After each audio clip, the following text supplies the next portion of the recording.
ভাইটি ভণ্টিহঁত, আজি মই তোমালোকৰ আগত এটা বৰ ভাল লগা আৰু খুব ৰসাল সাধুকথা ক'বলৈ ওলাইছোঁ দেই। সাধুকথাটো নীতি শিক্ষামূলক এটা সাধুকথা। আৰু নামটো কি জানানে? সাধুকথাটোৰ শহা পোৱালিটোৱে গছত বগাবলৈ শিকিলে। অকণমান দীঘলীয়া নামটো দেই। শহা পোৱালিটোৱে গছত বগাবলৈ শিকিলে। এতিয়া মই সাধুকথাটো আৰম্ভ কৰিছোঁ। এখন ধুনীয়া সেউজ অৰণ্যত এসময়ত এটা শহা পোৱালি আৰু এটা ভালুক পোৱালীয়ে বাস কৰিছিল। সিহঁত দুয়ো বৰ ভাল বন্ধু আছিল দেই। সদায় সিহঁতে একেলগে থাকে, একেলগে খেলে, তেনেকৈ থাকে দুয়ো। এদিন দুয়ো ওচৰতে থকা এখন গভীৰ হাবিলৈ গুচি গ'ল আৰু দেখিলে যে কিছুমান বান্দৰে গছবোৰত বগাই ফুৰিছে। বান্দৰবোৰে গছৰ ফলবোৰ ছিঙি খাইছে। এজোপা গছৰ পৰা জাপ মাৰি আন এজোপা গছত অনায়াসেচোন ঘূৰি ফুৰিছে। দুয়ো তলৰ পৰা সেইবোৰ চাই থাকিল দেই। শহা পোৱালিটোৱে বৰ আনন্দৰে বান্দৰবোৰৰ এই দক্ষতা চাই গ'ল। তাৰপিছত মনে মনে ভাবিলে, ময়ো যদি কেতিয়াবা এনেকৈ গছে গছে বগাই ফুৰিব পাৰিলোহেঁতেন নহয়, কি যে ভাল হ'লহেঁতেন। সি তেনেকৈ চিন্তা কৰিলে দেই। শহা পোৱালিটোৱে এইবাৰ বন্ধু ভালুক পোৱালিটোক তাৰ যে বৰ মন গৈছে গছত বগাবলৈ, সেইটো ইচ্ছাৰ কথাটো ক'লে। ভালুক পোৱালিটোৱে তেতিয়া তাৰ কথাখিনি শুনি ভাল নাপালে কিন্তু দেই। তোমাৰ বাবে এইটো বৰ টান কাম অ'। তুমি এইবোৰ কাম নকৰিবাচোন, আৰু তুমি এইবোৰ ইচ্ছাই নকৰিবা, বুজিছা। তুমি কেৱল জঁপিয়াবহে জানা, গছত বগাবতো নোৱাৰা। গতিকে ভালুকৰ পোৱালিটো শহা পোৱালিটোক তেনেকৈ ক'লে। যেতিয়া তেনেকৈ ক'লে, তেতিয়া শহা পোৱালিটোৰ অলপ মনটো বেয়া লাগিলে। তাৰপিছত ক'লে যে তুমিনো মোক কিয় উৎসাহ নিদিয়া?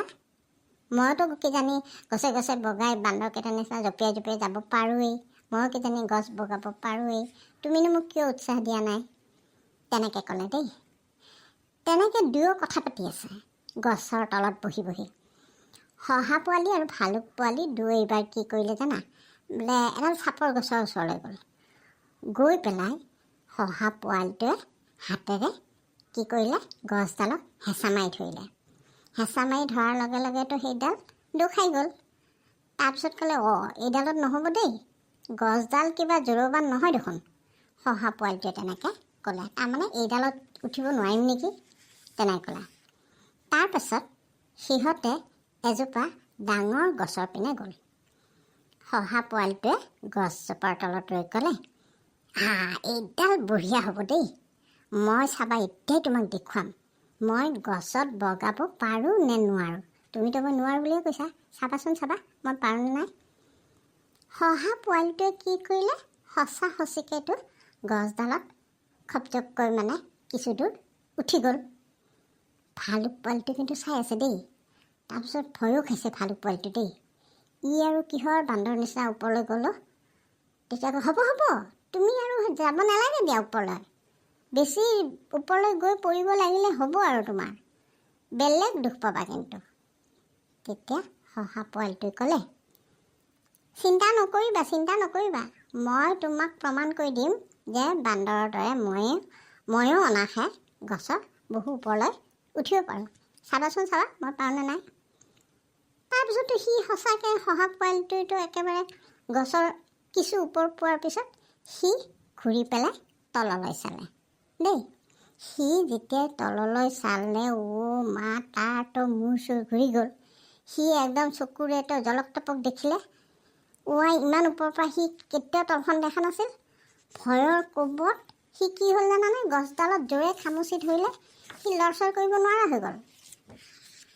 তেতিয়া সি চিঞৰিব ধৰিলে ওপৰৰ পৰা, মোক সহায় কৰা, বন্ধু মোক সহায় কৰা, এতিয়া মোৰ মূৰ চুৰ ঘূৰিছে আৰু মই ওপৰত ৰৈ থাকিব নোৱাৰোঁ, মই এতিয়া পৰি থাকিম, মোক ধৰা মোক তললৈ নমাত, সহায় কৰা। শহা পোৱালিটোৱে চিঞৰি চিঞৰি কৈছে, মোক সহায় কৰা, বন্ধু মোক সহায় কৰা। এতিয়া ভালুকে বাৰু পাৰে নে তাক নমাই নিব, তোমালোকে কোৱাচোন। তেতিয়া ভালুক পোৱালিটো ক'লে, ৰাম শান্ত হোৱা, নিজকে তুমি সুস্থিৰ কৰা, আৰু তুমি কোনো পিনে নাচাবা দেই, তললৈ একেবাৰে নাচাবা, আৰু তুমি খুব লাহে লাহে পিছুৱাই পিছুৱাই আহি থাকা, তেনে ক'লে ভালুক পোৱালিটোৱে। আৰু ভালুক পোৱালিটোৰ কথা মতে তেতিয়া শহা পোৱালিটোৱে কি কৰিলে, লাহে লাহে পিছুৱাই পিছুৱাই নামি আহিল। ভয়ৰ কোবত তাৰ কি হ'ল যেন আখৰি থৰ থৰকৈ কঁপিব ধৰিলে আৰু ঘামি জামি অৱস্থা নাইকিয়া হ'ল। তাৰপিছত মাটিৰ পৰা কিছু ওপৰ থাকোঁতে সি কি কৰিলে, বন্ধুৱে যে কৈছিলে যে ভালুক পোৱালিটোৱে নাচাবা নাচাবা তললৈ নাচাবা, সি নহয় কি কৰিলে, নামানি পেলাই সেইটো কথাত নামানি পেলাই সি কি কৰিলে, এবাৰ তললৈ চাই দিলে। চাই দিয়াৰ লগে লগেতো ৰাং তাৰ বুকু চুকু ধপধপাই গ'ল, কঁপনি উঠিলে, হাত ভৰিৰ কঁপনিত সি খোপনি হেৰাই তললৈ থুপুচকৈ মাটিত পৰিল। এতিয়া চাবা, যেতিয়া পৰিল সি কম জোৰে পৰিছেনে বাৰু? তোমাৰ সামৰ্থ্য নাই, ভালুক পোৱালিটো ক'লে তোমাৰ সামৰ্থ্যই নাই, তুমি বান্দৰৰ নিচিনা কিয় বগাব গৈছা বাৰু? মই বাৰে বাৰে হাক দিছোঁ, কিন্তু তুমি নিজকে পাহৰি গৈছা যে তুমি এটা শহা পোৱালি। তুমি বান্দৰৰ নিচিনাটো হ'ব নোৱাৰা, কিন্তু নিজৰ হেৰি বাদ দি তুমি লোকৰ নিচিনা হ'ব কিয় চেষ্টা কৰিছা? নিজৰ যিটো গুণ, যিটো চৰিত্ৰ তেনেকৈ থাকা, তুমি যিটো স্বভাৱসুলভ তোমাৰ যিটো আচৰণ সেইটো তেনেকৈ থাকা, তুমি লোকৰ নিচিনা হ'ব কিয় চেষ্টা কৰিছা? যাৰ কাৰণে তুমি ইমান বেয়াকৈ তলত পৰি গ'লা আৰু এতিয়া তোমাৰ একদম মূৰ চুৰ ফাটি গ'লে হয়। সেইবুলি আৰু একদমতো ভালুকটোৰ কথা শুনি শহা পোৱালিটো একদম হায়ৰ বিয়ৰকৈ কান্দিবলৈ এটা বিৰাট দুখ লাগিল দেই। তাৰপিছত সি কন্দা দেখি ভালুক পোৱালিটো বৰ বেয়া লাগিল। বেয়া লাগি পেলাই তাক সান্তনা দিলে যে তুমি নকৰিবা এইটো কাম, বুজিছা? তুমি এইটো আগলৈ এনেকুৱা কাম নকৰিবা। বান্দৰৰ যিটো চৰিত্ৰ, বান্দৰৰ যিটো স্বভাৱ, বান্দৰে যিখিনি কাম কৰিব সমৰ্থ সেইখিনি বান্দৰক কৰিব দিয়া।